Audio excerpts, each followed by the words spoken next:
fighting out of New York City. You're such a beautiful lady, but you chose to be a Muslim.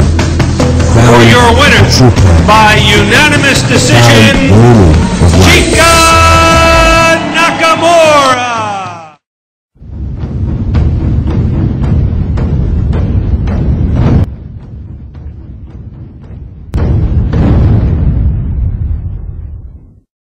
Assalamu alaikum. My name is Chika Nakamura. I was born and raised in Japan, age of 33. I had a great childhood in Japan. I had a very strict parents, and I went to piano school, calligraphy school, and I went to school after school, good education. I had everything what I need materialistically. I played basketball, I played kickball on weekends. I was a very, very busy child. What I was missing as a child was the communication with my parents. I did not have communication with my families, but I had everything enough academically, materialistically, and I was passionate as a child, sports and studying and school. I loved to go to school. When I became a teenager, that's when I went to good high school, and I was studying very, very hard and playing basketball very hard. But I was looking for something. Something is missing in my heart. I guess it was a passion. And I didn't know what it was. My heart was striving for some things. And I left when I was 16 years old. I did a little bit of modeling job in Japan. And then I left my country to England, from Japan to England. And spent 2 years there. And it was my first journey as at a young age, 16 years old. I have to support myself. I have responsibility. I have to survive. I have to learn how to pay the bills, and I have to go to school, study English. It was exciting because it was new culture, new language. It was hard life, but at the same time it was very, very exciting and challenging.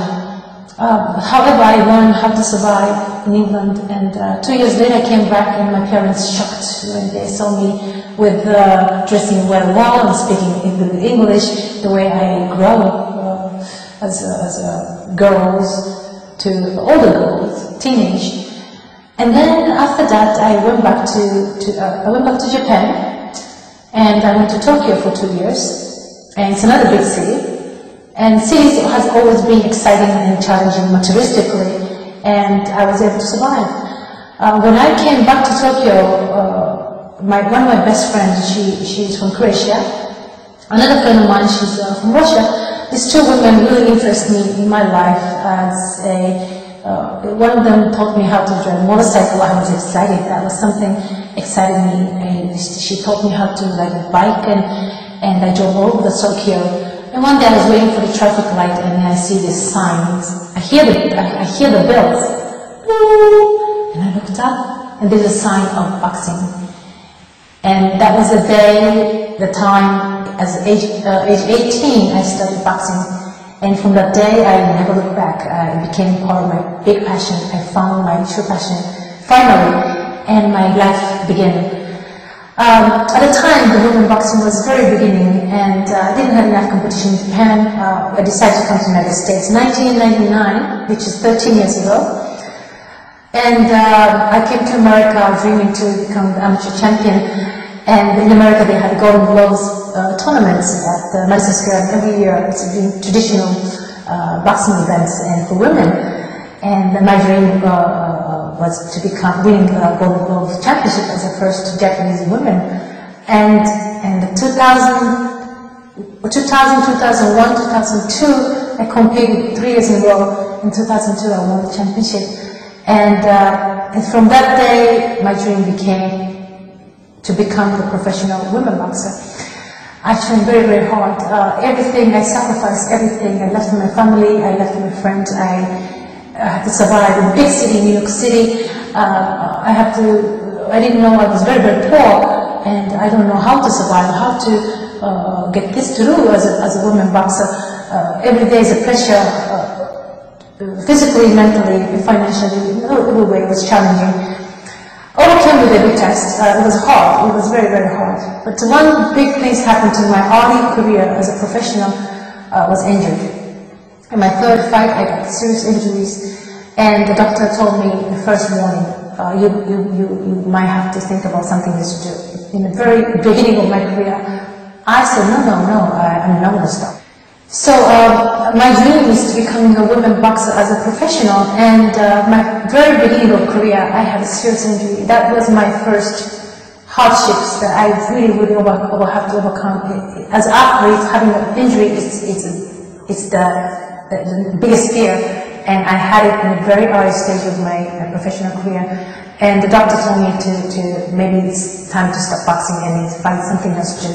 I couldn't deal with it. I went back to the ring, and the second injury, third injury, and I started realizing my life in this game, it's getting shorter and shorter and shorter. My fear. I was recovering. I started from scratch again and myself up again, getting in shape and sparring and get back to the ring. This process I experienced a feeling of desperation and ending up near death. Emotionally, I experienced my soul was coming down my body. And that moment when something heavenly happened, I was looking for the answer. What's the purpose? What's the purpose of life? Because this was the first moment of my life that I had to stop everything what I was doing. I couldn't run, I couldn't box. And that's what I did. And I don't have friends, I don't have family, I don't have any other purpose in this life in New York City.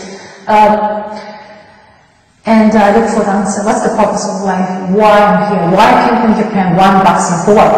Just because I want to become world champion? Just because I want to be successful? Then answer came to my mind that I found boxing, my true passion, made me sacrifice anything that I had to sacrifice, overcame every hardships, and became a strong person, and became a good person because I had my passion. And I can help people to help them finding a passion, true passions, and from there overcoming hardships. And then, when the test comes, what do you do? How do you react? And what's that mean? What's the sign? So there's a pattern. I learned from my own history that there's a pattern in my life. Hardships, overcoming, and then reward. Hardships, overcoming, and then you gain something, and you lose something at the same time. However, I took a big risk knowing that I can be seriously hurt and lose my health. It was not good enough reason for me to stop boxing, and because my passion took over. I argued with my doctor. I said, I'm not going to listen. I'm going back. My passion took over. It was not a good enough reason to me. And then from there I survived for several years, and something heavenly started happening. And a miracle, I call miracle, started happening. And all of a sudden, after 10 years of a very poor life and miserable life, all of a sudden I have sponsorship, all of a sudden the doors opening and other doors opening.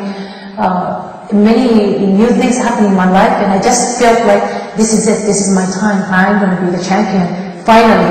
You know, I felt it. And then I left New York City to California for 2 years. I was training with a great coach in California, and I was excited, continued training, I was in shape, I was ready for the fight, and but still things are not moving forward the way I want. Why? I don't know. I'm looking for an answer. I'm looking for an answer. I can't find an answer. I'm giving everything I have. I'm doing everything right. And it got to be right. It has to be right. But I'm limited. Why? I'm so limited.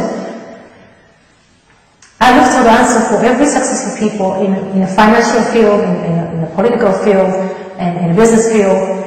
And I can't find an answer. Nobody has an answer for me. And then I meet this man. He is a Muslim world champion boxer. And without mentioning a word, he had all answer for me. And he was most humble, he was truthful, he was kind, he was loving, he was simple. All these great qualities that he had, that was my answer. I didn't realize I had it, I was born with it, I lost it. During going through the society, big society like New York City or London or Japan, I lost it. And that was my answer. Simply is that which doesn't require high skill, doesn't require high knowledge. And one day I fall in love with this person, but I was scared. I'm losing boxing, I'm losing focus. So I decided to leave a true love behind, and so I can focus on boxing. Came back to New York City, continued 4 months. And then one day, everything was taken away. My trainer was gone, my fight was gone, my passion was gone. It was taken away. Right after I gave up my true love. And what else left? I have nothing left. So I was desperate. And one day I felt the air is changed. So I stopped everything I was doing. And then I got this phone call, the lady from Paris.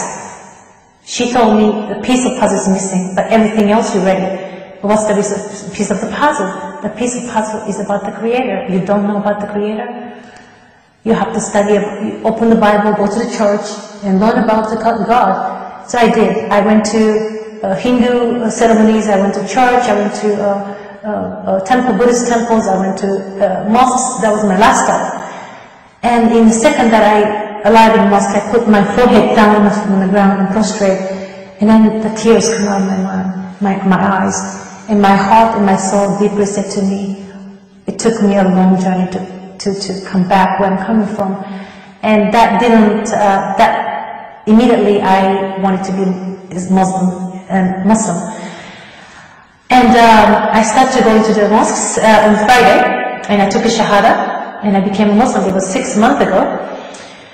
And today I left my personal mission behind, which is true passion, boxing, and true love.